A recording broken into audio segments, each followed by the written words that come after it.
तो फ्रेंड्स, क्या हाल है आप सबका। उम्मीद है आप सब खैरियत से होंगे। मेरा नाम डॉक्टर मोहम्मद अहमद फ़ाखर है। मैं पाकिस्तान में एज ए कंसल्टेंट एजुकेशन काम कर रहा हूँ।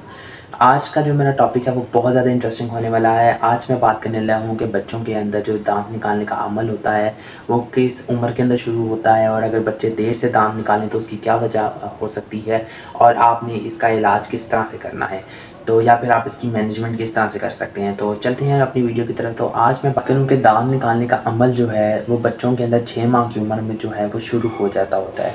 अक्सर औक़ात देर भी हो सकती है, लेकिन 6 माह की उम्र के अंदर बच्चा जो है वो अपने दांत निकाल लेता है।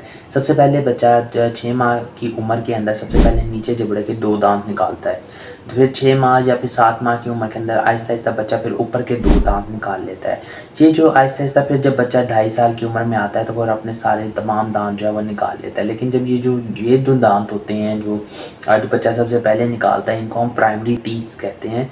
ये हमारे पास ये परमानेंट नहीं होते बल्कि टेम्परेरी टीथ्स होते हैं। जब बच्चा 2.5 साल की उम्र में आता है और वो अपने तमाम दांत जो है वो निकाल लेता है तो वो हमारे पास वो भी टेम्परेरी टीथ्स ही होते हैं। हाँ, अब जब वो 6 या 7 साल की उम्र में जब वो दांत टूट जाते हैं, गिर जाते हैं, तब जब वो नए दांत आते हैं तो वो जो दांत होते हैं हमारे पास वो परमानेंट टीथ होते हैं। अच्छा, यहाँ पे सबसे पहले मैं बात कर लूँ कि जी बच्चे दांत जो है वो देर से क्यों निकालते हैं। अक्सर औक़ात माएँ ये शिकायत करती हैं कि जी हमारे बच्चा 6 माह का हो गया है, 7 माह का हो गया, लेकिन उसने अभी तक कोई भी दांत नहीं निकाला। तो उसकी काफ़ी सारी वजूहात हो सकती हैं, लेकिन कुछ मेन वजूहात में ये है कि अगर आपके बच्चे के अंदर कैल्शियम की कमी है, तो उसके अंदर जो कैल्शियम का लेवल है वो बहुत ज़्यादा कम है, या फिर आपका बच्चा जो है वो प्री मैच्योर बर्थ हुई थी उसकी, यानी कि वो अपने वक्त से पहले पैदा हो गया था, तो ये भी एक रीज़न है कि जी बच्चे के दांत जो है वो लेट निकल सकते हैं। मज़ीद ये कि बच्चे को कोई एंडोक्राइन पैथोलॉजीज़ चल रही हैं बच्चे के अंदर, कि यानी कि उसका कोई थायराइड का फंक्शन प्रॉपर्ली तौर पे परफॉर्म नहीं हो रहा है, या फिर कोई उसका पिट्यूटरी का जो फंक्शन है, पिट्यूटरी ग्लैंड के वो प्रॉपर्ली तौर पे जो है फंक्शन वो प्रॉपर्ली परफॉर्म नहीं हो रहे, या फिर बच्चे का वेट जो है वो बहुत ज़्यादा कम है।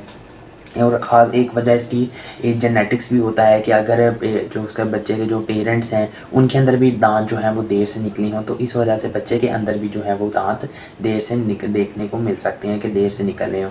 तो ये कुछ वजूहात थी कि जो होती हैं कि जी डिलेड टीथ की, कि बच्चे के अंदर जो है वो दांत देर से निकल रहे हों, तो ये कुछ उसकी वजूहात हैं। अब मैं बात करता हूँ कि आपको इसके साइन एंड सिम्टम्स क्या मिल सकती हैं, क्या अलामात हो सकती हैं, कि आपको किस तरह से मालूम हो सकता है कि क्या बच्चा हमारा दांत निकाल रहा है, क्या ये बच्चा दांत निकालने के फेज़ के ऊपर है कि या टीथिंग प्रोसेस पे। तो कुछ अलामात आपको देखने में मिल सकती हैं। तो इन सबसे पहली अलामात जो आती है वो है राल का आना, यानी कि जो आपका बच्चा है वो बहुत ज़्यादा मुंह से राल निकालना शुरू कर देता है। ड्रूडलिंग जिसको आप कहते हैं वो स्टार्ट हो जाती है, बच्चा बहुत ज़्यादा राल निकाल रहा होता है।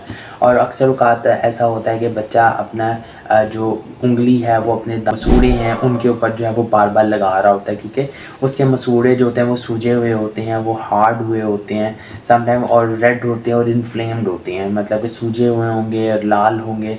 और बच्चा जो है वो अपनी सोजिश कम करने के लिए या उसको एक जेंटली मसाज देने के लिए वो या तो कोई भी चीज़ उठा के तो मुंह में डाल रहा होता है कि वो उसके ऊपर थोड़ी सी मसाज हो, जिसकी वजह से उसकी पेन जो है वो कम हो रही होती है।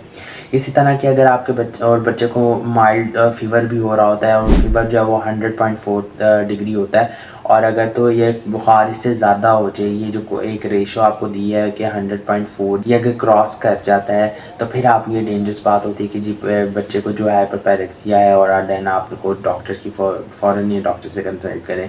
और बच्चे को साथ डायरिया भी होता है, क्योंकि उसमें पेन की शिद्दत बहुत ज़्यादा होती है और बच्चा जो है उसको डायरिया भी स्टार्ट हो जाता होता है। अगर बच्चा दिन के अंदर 4 या 5 स्टूल कर रहा है या फिर 6 स्टूल भी कर रहा है तो ये नॉर्मल है, लेकिन अगर इसकी क्वांटिटी से ज़्यादा हो जाती है तो आपने फ़ौरन डॉक्टर से कंसल्ट करना है।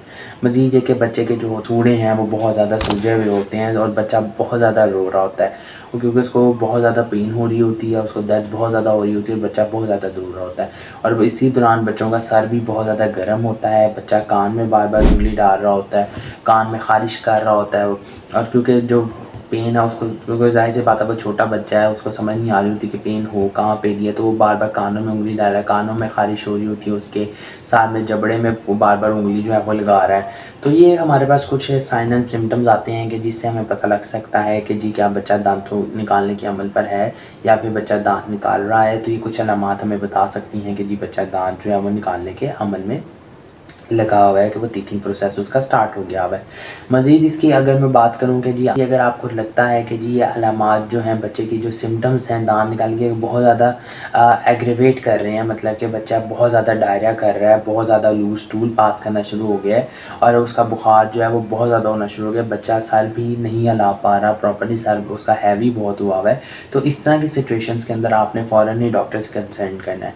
अब बात करता हूँ कि आपने इसकी मैनेजमेंट कैसे कर सकते हैं। आप घर पे भी थोड़ी सी मैनेजमेंट कर सकते हैं। जब बच्चा दांत निकाल रहा हो तो आपने करना ये है सबसे पहले कि जी आपने अपने हाथों को बहुत अच्छे से धो लेना है।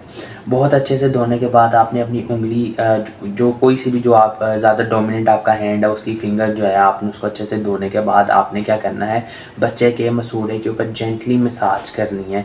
आपने बच्चे के मसूड़े के ऊपर जब आप मसाज करेंगे तो उससे होगा ये कि बच्चे जो है वो उसको एक तो रिलैक्स होगा वो, और उसका क्या है जो उसकी पेन है वो कम हो जाएगी।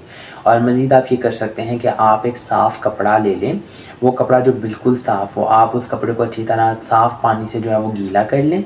गीला करने के बाद आप उसको ठंडा कर लें। ठंडा भी आपने इस तरह से करना, किसी ऐसी जगह पर आप जिप बैग्स जो होते हैं उसमें डाल के आप उसको ठंडा कर लें कि जो वो उसकी हाइजीन कपड़े की मेंटेन है, यानी कि आप फ्रिज में रख रहे हैं तो फ्रिज में और भी तरह की चीज़ें होती हैं तो एम बैक्टीरिया वगैरह जो बच्चे के अंदर जा सकते हैं और बच्चे का पेट जो है वो ख़राब हो सकता है। तो आपने एक साफ़ कपड़ा लेके उसको अच्छे से पैक करके देन उसको ठंडा कर लें। ठंडा करने के बाद वो जो कपड़ा है वो आप बच्चे के मसूड़ों पे लगाएं। उससे ये होगा कि बच्चे की जो सोजिश है मसूड़ों की वो कम होगी।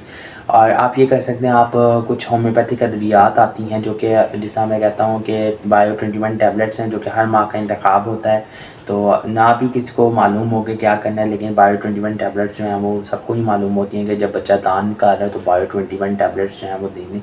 तो आप जी बायो 21 टैबलेट जो हैं वो बच्चे को दे सकते हैं सुबह दोपहर शाम 2-2 गोलियाँ। और मज़ीद हमारे पास कुछ ऐसी अद्वियात हैं जिसमें हमारे पास कलकीरिया फॉस है। कलकीरिया फॉस 6x प्रेगनेंसी में आप जो है वो इस्तेमाल करवा सकते हैं। ठीक है, अगर बच्चे में कैल्शियम की कमी है तो इसको भी पूरा करेगी। इसी तरह आप कैमोमिला बच्चे को दे सकते हैं। कैमोमिला 30 के अंदर सुबह दोपहर शाम आप इस्तेमाल करवा सकते हैं। इस तरह कि अगर आप बच्चा बहुत ज़्यादा चिड़चिड़ा है और बच्चा बार बार गोद में ही रह रहा है, गोद से उतर ही नहीं रहा, उसका बुखार भी चढ़ रहा है, पेन भी बहुत ज़्यादा हो रही है, तो आप कैमोमिला भी इस्तेमाल करवा सकते हैं। आप उसके बाद आप जो मेडिसिन है आपके पास नेट्रोम्योर मेडिसिन है, आप बच्चे को नेट्रोम्योर इस्तेमाल करवा सकते हैं। अगर बच्चे का बहुत ज़्यादा बुखार है, साथ में आंखें जो हैं वो बंद हैं और बच्चे का सर बहुत ज़्यादा हैवी है तो आप सर नेट्रोम्योर भी इस्तेमाल करवा सकते हैं। याद रखें ये तमाम की तमाम अद्वियात किसी होम्योपैथिक डॉक्टर से कंसल्ट करके ही आप इस्तेमाल करवाइएगा, क्योंकि जो होम्योपैथिक अद्वियात होती हैं वो हर मरीज़ के लिए एक जैसी अद्वियात नहीं होती, हर एक मरीज़ के लिए एक जैसी दवा नहीं होती। पेशेंट के सिम्टम्स के अकॉर्डिंगली उसकी मेडिसिन होती है, तो कोई भी एक मेडिसिन किसी दूसरे के लिए एक जैसी नहीं होगी। तो इसलिए मज़ीद एक दवाओं का गलत इस्तेमाल भी नुकसानदेह होता है। तो आप अपने किसी डॉक्टर से कंसल्ट करके, किसी होम्योपैथिक डॉक्टर से, तो मज़ीद आप ये अद्वियात जो हैं वो इस्तेमाल करवाइए। इसी तरह की मज़ीद इन्फॉर्मेटिव वीडियोज़ के लिए आप हमारे साथ जुड़े रहिए। दोबारा मुलाकात होगी, अब तक के लिए खुदा हाफिज़।